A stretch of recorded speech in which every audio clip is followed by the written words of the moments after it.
doing his hair, so it's going to take a little time. How are you doing today? Great, it's fantastic to be here, such a warm crowd. Yeah, having fun? Very much so, yeah. Well, congrats on a wonderful couple of seasons. I think we're all in agreement that we would love to see the show come back. Oh, yeah. I know, you're just, it's great to see such a strong female character on TV, and we love you so much. Thank you, it means a lot. I mean, I love doing Peggy Carter, and Marvel is still so supportive of the series, so maybe it will go somewhere else, and we'll have more of her. Yes! I think we'd be fine if any streaming service would pick that up. I think we'd be okay with that. Yeah. Names. Before we toss it to the fans, I wanted to ask, romance aside, do you think that Peggy would have been Team Cap or Team Iron Man in this latest Civil War-ness? I think we know what Dominic would say, but... Well, yeah, of course. Well, I think Cap has a bit of an existential crisis in Civil War, doesn't he? And I think that he obviously needs Peggy. So I would say, you know, I'm not going to give up on Cap. He's my number one man. Oh, good answer. All right, well, let's start over here with the microphone. We'll start on this side. So first up... Hello. Hello? No questions. How do you feel of Captain America joining Hydra? You see, you know, when Peggy kind of ends her life and she passes away, I think obviously Steve doesn't know what's going on. I think again he has a bit of an existential crisis. I'm not entirely convinced that he is all the way Hydra. I think he might be bluffing, or just trying to get more information out of the bad guys. Yeah. That was loaded. Come over to this side. Hello, hi. So I don't know if you have seen on Twitter recently or any of the news articles about it, but there was a huge movement, I think a few weeks ago, called #GiveCaptainAmerica a Boyfriend. And I was wondering what your feelings about that were. I think it's a fantastic idea. I'd like to see that myself. Especially if it's as hot as Captain America. Yeah. Thank you. Hi, Hayley. Hi. I wanted to say I think you did an amazing job on Agent Carter, and I hope it gets picked up on Netflix, mainly because I really wanted to hear Peggy swear. But I wanted to ask, Peggy plays a lot of series, like she's a military woman in a time where that makes a lot of impact. Like first she's a codebreaker, and then she's in the SSR. Yeah. And I was wondering if you did any research on women in the military. Yeah, well, the thing that obviously within the film, the franchise of the Marvel Universe, it's kind of, you know, she's quite unique in that situation, that you don't see many women having the roles that she has. But the research that I was doing was inundated with case studies of fantastic women who were fighter pilots as well as code breakers, and they were a lot more active and physical in the war than I think you know, our everyday audiences are led to believe. So I didn't feel that Peggy was on her own in that respect. She was just a representation of all the women that had gone before her. Thank you. Thank you. Do you think that's what made Peggy, I mean, she already had such a strong, already has, I want to say had now, demeanor, strong demeanor, but do you think that she just had the ambition and the empowerment to be successful on her own as well, aside of, you know, that time period she was living in where women didn't have as much opportunity? Yeah, well, in the second season of the show, you see a little flashback of her relationship with her brother, Michael, who obviously meant a lot to her, and of course encouraged her to become the woman that she ends up being, and not just going down the route of marriage. And I kind of get a sense from the little bit of that we've discussed about Peggy's background, is that she was kind of brought up to feel genderless, in the sense that she was around very strong, intelligent men, but also had a very strong, intelligent mother who was able to let her know that she was just as capable as the men are. And I think that's something that she kind of kept going with it. I mean, it was much harder for Peggy and harder for women to have the kind of say that men around her did. But I think that she just had this belief, as she says, of she knew her value. Wonderful, yeah. I think we're on this side, right? Yeah. Okay. Now that Peggy has finally kissed Daniel at the end of season 2, tell me, Who is the better kisser? Enver or Bridget? I haven't answered that. I'm just reminding myself that I did kiss her.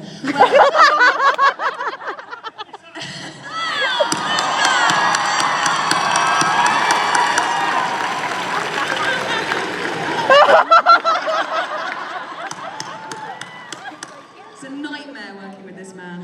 Your hair looks fantastic. I'm glad you took the time to do it properly. That's what we've been waiting sarcasm. for. That's what we've been waiting for. Is that why you told him I was late? Yeah. I wasn't doing my hair. What were you doing? Not telling you.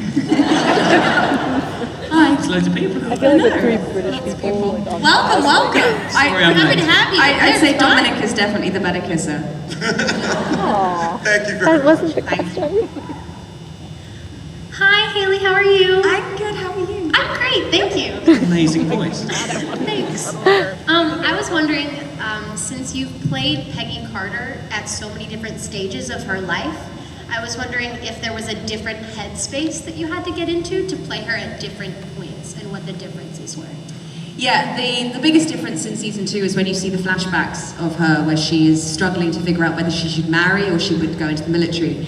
And so showing her kind of vulnerability and the sense that she's not a fully formed person yet, she's trying to figure out who she is. So that was very different, and I wanted to show kind of a much younger Peggy, mentally and emotionally. So then it gave her somewhere to go when you see her fully embracing who she is and her power. So that was kind of the biggest challenge. Thank you. Have a great day. Thank you too. You have a great day. Thank you. Cheerfully. Over here? Okay. Hi. So, how did you guys feel when you got casted for this?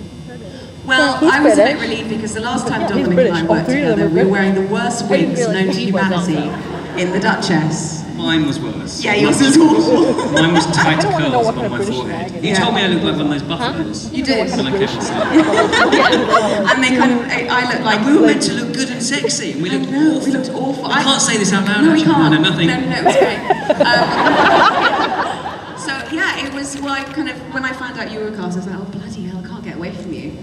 But it was lots of fun. But it was amazing. It's surprising that we're ever able to get any work done because we just mess around. We giggle a lot. A lot of silly work. giggles. We yes. try and be serious. But we were very excited to hear that we would be doing it again after the film. I think that's when I got more excited, because also to explore those characters much more than we managed to in the film. Isn't that correct? Indeed, yes. That's well correct. answered. Thank you. And with all the films coming out and who knows what shows may come back, I think I should be in Preacher. yes. I've got the perfect character here as well. Oh yeah. Oh yeah? Oh, I can't wait. Speaking of, you guys are both, and you're starting a new show as well, Conviction on ABC. Congratulations. Those, Convection. yeah. So they're both darker roles that you guys are both taking from what you've played, as Howard Stark and Peggy. Is that something that you wanted? Like, did you want that challenge, or did the roles just kind of come up and you're like, yeah, let's do this?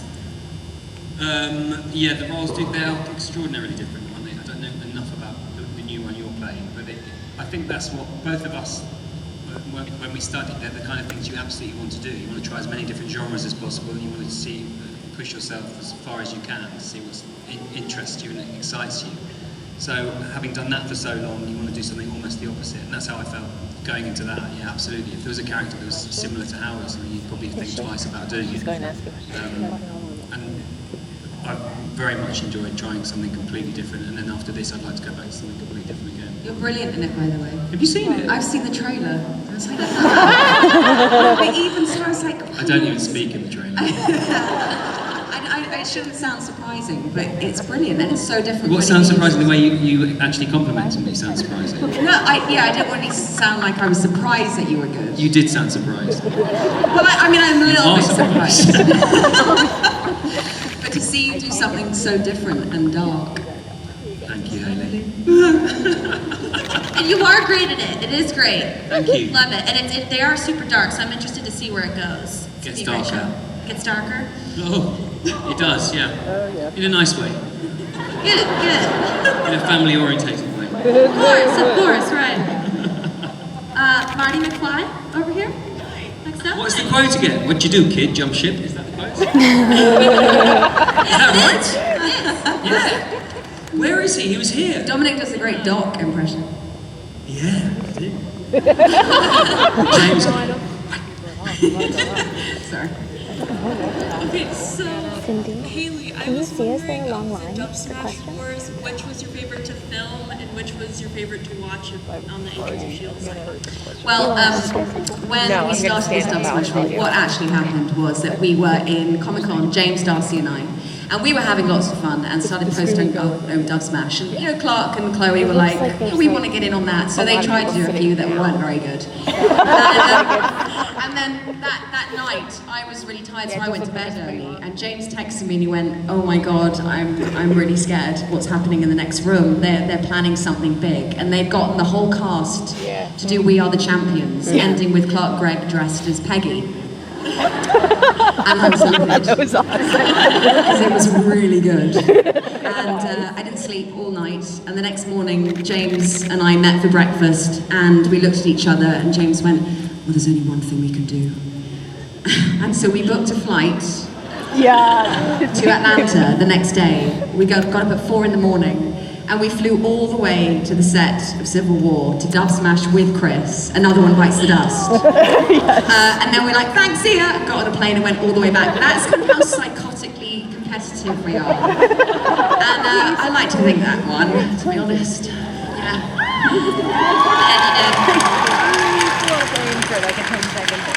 Yeah. Over here? Hi guys.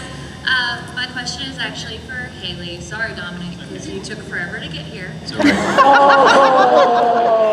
It's true, it's true. It took a minute. I was stuck in an elevator, is the truth. You were stuck Yes. in the elevator. Yes. Did the rescue you? I did get rescued, That yes. is fantastic. Thank you. I'm so glad you're here. Thank you. Since you've seen Civil War, Hayley, I assume, if Peggy hadn't died, how do you feel she would react to Sharon and Steve? She would march Sharon back home and ground her.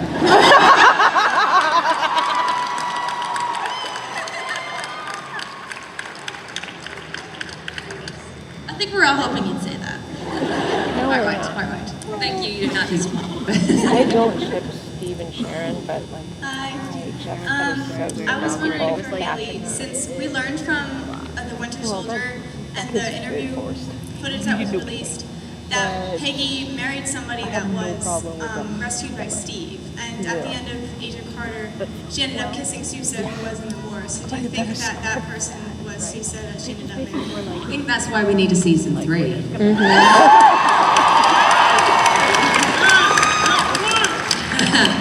Who knows? I mean, of course, yeah, Sousa was in the war, but he doesn't tell Peggy that Steve saved him, and I don't know whether that's because he doesn't know it was Steve or that if it was Steve at all, and so I think that's something that we'd have to explore with the writers. Thank you. Are you just kissing everyone? Yeah, pretty much. Do you want to know?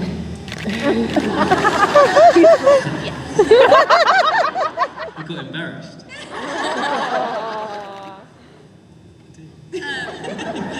My question is also about Sharon. In season 2, we see that Michael, Peggy's brother, passes away in the war. So how does Sharon Carter even happen? continuity I think error. that's why we need a season 3.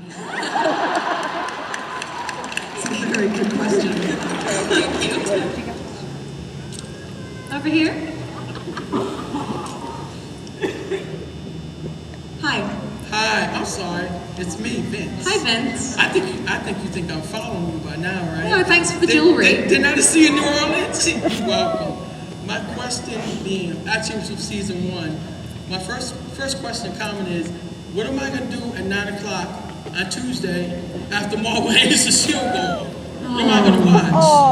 And the second, I believe Netflix is gonna pick you up. But the question is, I don't think anybody's asking for. When you got back with the Howling Commandos in season 1, how was that? That must have been like a lot of fun. Those guys are really crazy. Oh, they're great. I mean, especially Dum Dum Dugan. He's amazing, and he's so funny. It's love. I mean, that's the great thing about revisiting a character that you played a few years before, because we did have a great time on the first Captain America, didn't we? And so to me, you don't get that chance often in this industry. I mean, one of the nice things about these conventions, especially this one, is that we all get to mess around and be together for a while, which is great fun, and we genuinely, for the most part, kind of like each other. We have our moments, but so with the Howling Commandos as well, it was the same thing. To see Dum Dum again, it just was kind of bittersweet.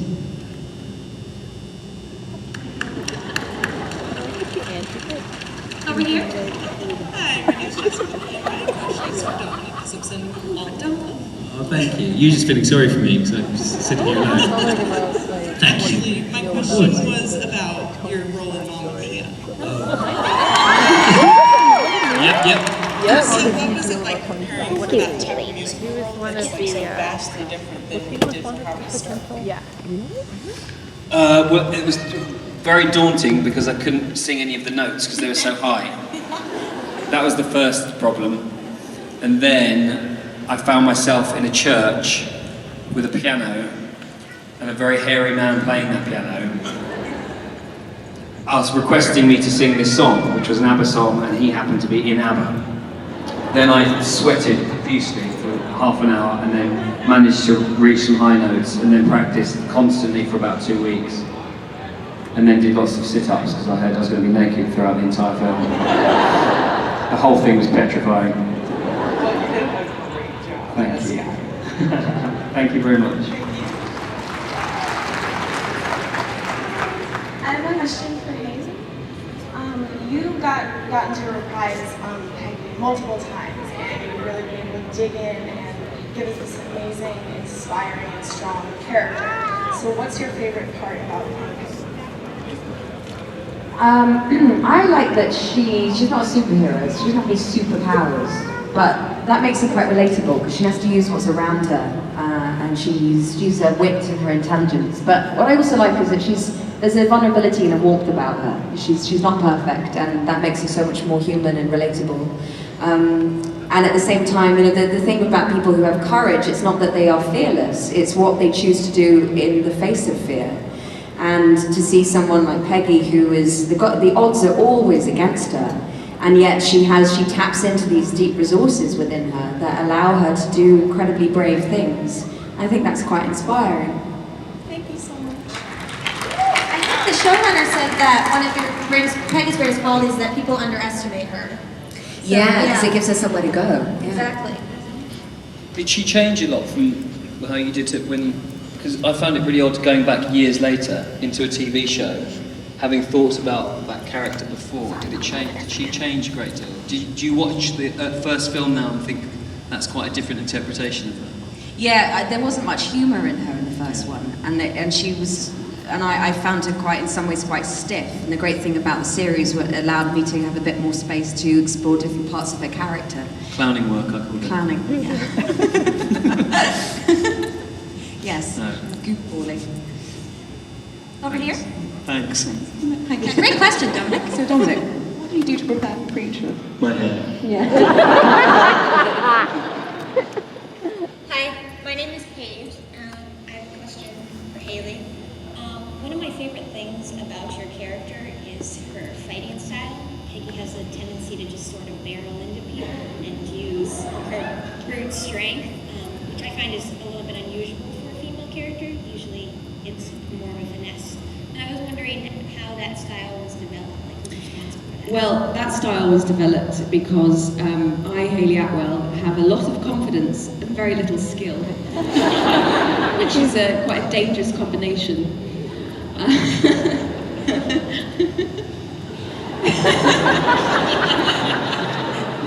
kind of threw myself around the room, and many stuntmen's testicles were harmed in the making of that season. But that's okay. And it really kind of came out of that she uses a stapler to whack someone over the head because she doesn't really know what else to do.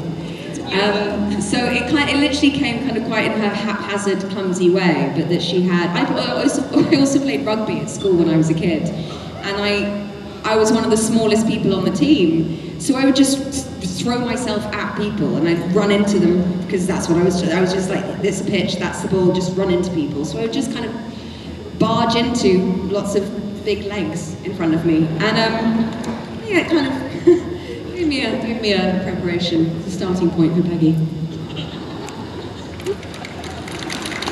You did loads of training. You were always training, weren't you? You did loads in the film. When we did the film, yes. You were always running upstairs, practicing running upstairs. You taught me how one should run upstairs. I didn't know before. Surely you'd done it before. But not in a kind of a cool, sexy way. That's what you did. Yeah, I kind of used to waddle up a staircase. Yeah, it was good arms. You had good arms. Well, thank you. Yeah, like that. And then, but I noticed that on screen it makes you look like you're running faster if you move your arms really fast.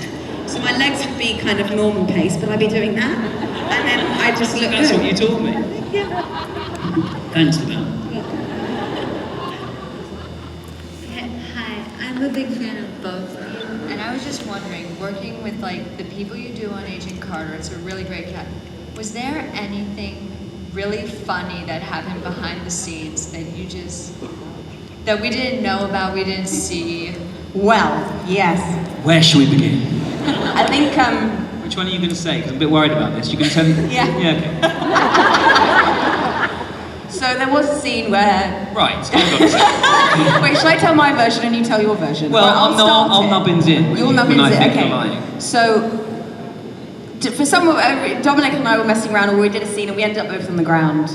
And another actor came and took a picture of us upside down, and... When someone takes a picture of you upside down, you look very unattractive. Yes. Any human being in the world. This picture of Dominic ended up being the worst photograph of a human ever taken. So, this is the thing, Dom, is that you should, and this is a word of warning. Is this to you all trying of to you out apologise? there. No. The word of warning is never reveal your weakness, because Dominic hated that picture, so James and I decided to have it printed on everybody's t-shirt on the crew. Yeah. What upset me was how you spotted how upset I was, and as I was requesting for the photograph to be removed from the said actor's phone, you eyed up the fact that I was weak in that moment, Yes. and this would upset me greatly, Yeah. and went ahead with the procedure. I did.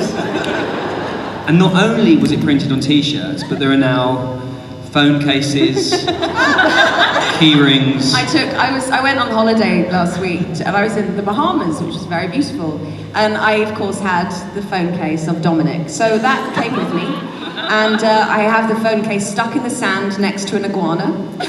I have it out at sea, just plodding along, bobbing up and down on the waves. You had a great time. Got a bit of tan. You were very popular with the ladies. Was I? Yeah. I care about that. That's okay then. You love it. I don't, I hate it. Long may that joke continue. And then various other things. Okay, thank you. Thank you. Did you at least get a shirt or a phone case or a key ring? I don't want one!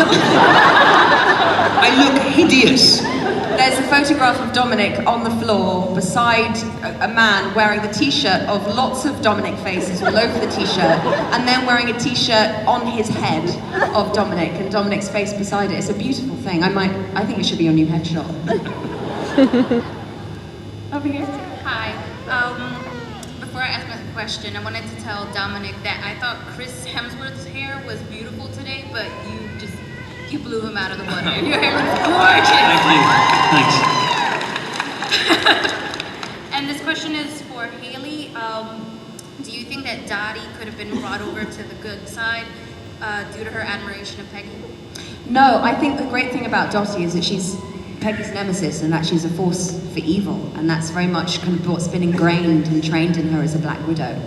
But I think there's a respect between them because Dottie is incredibly clever and Machiavellian, and Peggy can't help but respect that. It's just a shame that she uses it for bad instead of good. But I think that's what their equality makes them much more interesting to watch. And I think Dottie is who she is. It's kind of asking like would Peggy ever go to the dark side, which I don't think she would. So it keeps it equal.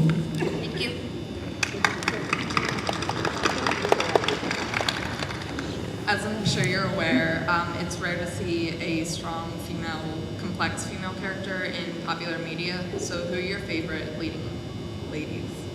Oh, I have so many. I love the kind of the golden age of Hollywood, like the Betty Davis and the Katharine Hepburns, and those women that, at the time, was very, very different for women back then, yet they still seem to have a dignity and an intelligence and a gravitas about them, which was very rare. And it's very rare to see those qualities in mainstream today, where everyone can be famous for 5 minutes for taking a selfie at a certain angle, which I think can be deeply narcissistic.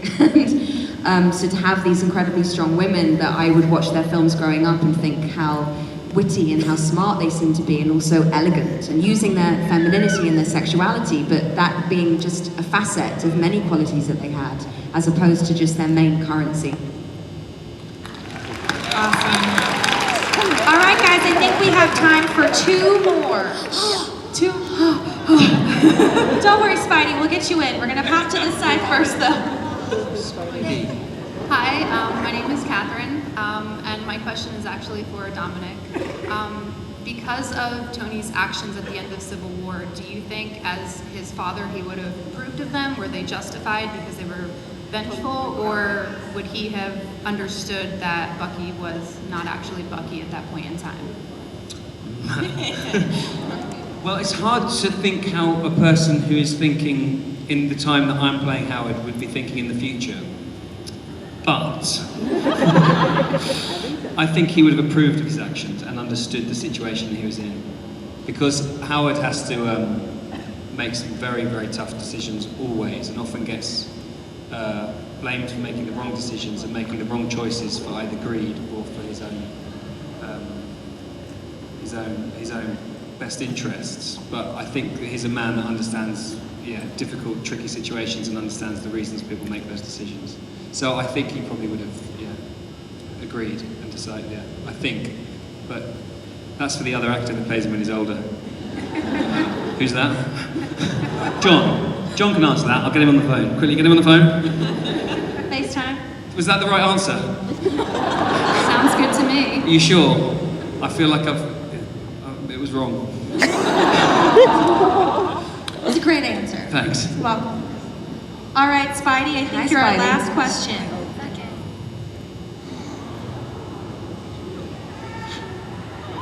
Hi, my name is Max. Hi.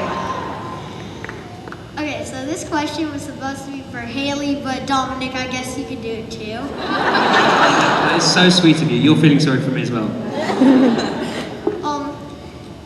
So since Agent Carter's dead, if you could be in another movie, what would it be, and who would you play in that movie?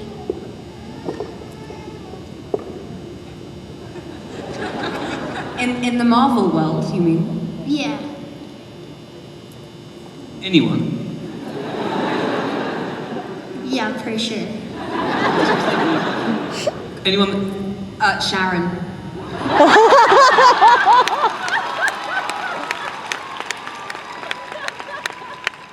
Good answer, and Dominic. Me, yeah. Anyone? Who has good hair? My son has quite good hair and a really good costume. No? Yeah? No? Great hair. Is Banana Man Marvel?